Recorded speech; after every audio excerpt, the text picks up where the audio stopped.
Hello, I'm Little John Pie, and welcome to my second video guide.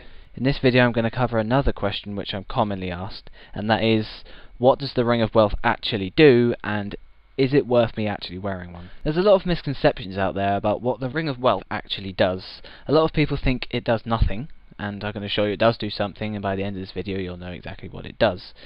And some people think it only helps medium level drops, like it will give you better herbs or more coins on the floor.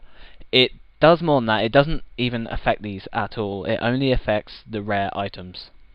Now, I know what you're thinking. If all of these other people have got it wrong, why should I trust you? Well, there's a simple answer to that, and that's that I get my information from Jagex themselves.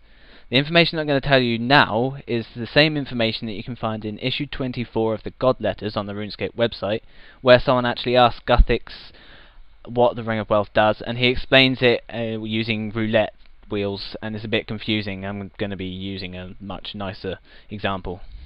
Okay, what does the Ring of Wealth actually do? Before I can tell you what the Ring of Wealth does, I'm going to need to explain to you a little bit about how drops are worked out in RuneScape. I'm not talking about PvP drops, I'm talking about when you kill a monster, how does RuneScape work out what item you're going to get. Now, what you probably think Jagex do is they have a big long list of all the items that the monster could drop, and each item has a specific chance of being dropped on the floor. And when you kill a monster, the item that you get is based on those chances, and you just get one off of that list. This isn't actually how it's done. How it's done is, first, each drop is split into three things. You've got your 100% drop, that's usually bones or ashes. Then you have your charms. They're done completely separately because they were brought in late in game, and they're just a completely different drop with completely different percentages. You've got to think about this. And then you've got your normal drops, what you'd expect to get off a monster and what you hope to get. Now, even these normal drops aren't held on a single list. They're actually held on two, and I'm going to use the Iron Dragon as an example as to what's held on what list. Now, on one list you have every single one of your rares. All of the rares go on a separate list. So you've got all your rune items, your clue scrolls, your half keys, dragon plate legs, and the draconic visage. On the other list you have all of your normal drops. You've got your runes, your coins, potions, rune javelins, curry, all the addy items, and there's even a section for nothing because Jagex are nice like that. And of course, alongside these you also have the chances of getting the drop. Now, I'm going to put random numbers in. Do not quote these numbers, they are completely random ones which I've made up on the spot. They are not the ones Jagex uses. Also, alongside these on this list, there's also another thing to put on there, and that is rare, alongside with the chance of actually getting a rare from this monster. Now, how do you get a rare item from killing a monster on RuneScape? Well, when you kill the monster, you pick something on the first column.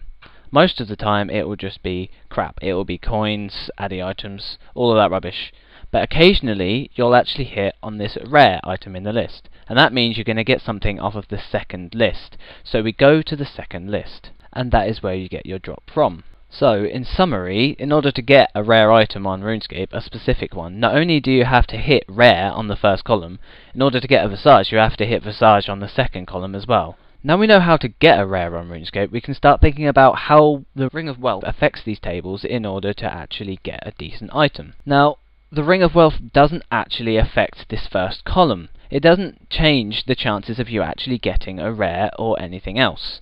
Your chances of getting a rare are exactly the same. What the Ring of Wealth does is it affects the second column. It gives you a better chance of getting a better rare. So, it'll give you a bit more chance of getting the Visage and plate legs and plate skirt by reducing the chances of you getting, say, rune limbs. So the Ring of Wealth doesn't actually help you get a rare. It helps you get a better rare than you would have got if you weren't wearing the ring.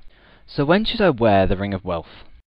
Obviously you should wear it when you go out killing monsters, but when should you choose it over other rings? The first question you've got to ask yourself is, do you think you're going to die? If the answer to that question is yes, then I would say wear the Ring of Life, because that is going to save you a lot more money than the Ring of Wealth would make you. Okay, if you don't need the Ring of Life and you don't mind risking dying of your items and you don't think you're going to die anyway, then you've got to ask yourself, do you have any of the Fremnik rings? That's the Seer's Ring, the Archer Ring, the Berserker Ring, and the Warrior Ring. Now, I personally would say wear those over the Ring of Wealth any day, and the answer is this. those rings will be able to help you kill the monsters faster. Helping you kill the monsters faster will actually improve your chances of getting a decent drop a lot more than the Ring of Wealth will, purely because it's only a small change. It's not significant enough for you to choose it over one of the Fremenic rings. Okay, that's about it for this video, and I hope after watching this you understand exactly what the Ring of Wealth does. I understand that still isn't that great, but I prefer you guys to actually understand what it does and then make an opinion, rather than just listening to a lot of people telling you it's just shit, which it isn't. It's actually a pretty good ring if you haven't got anything else to wear. It's also incredibly cheap for what it is. I remember when I was a lower level and I couldn't even dream of spending the amounts that the Fremenic rings actually cost on just a ring and their tiny stat advantages. I was actually quite glad to have the Ring of Wealth as something to put in that slot. And why not? It may not help much, but it helps and is better than nothing.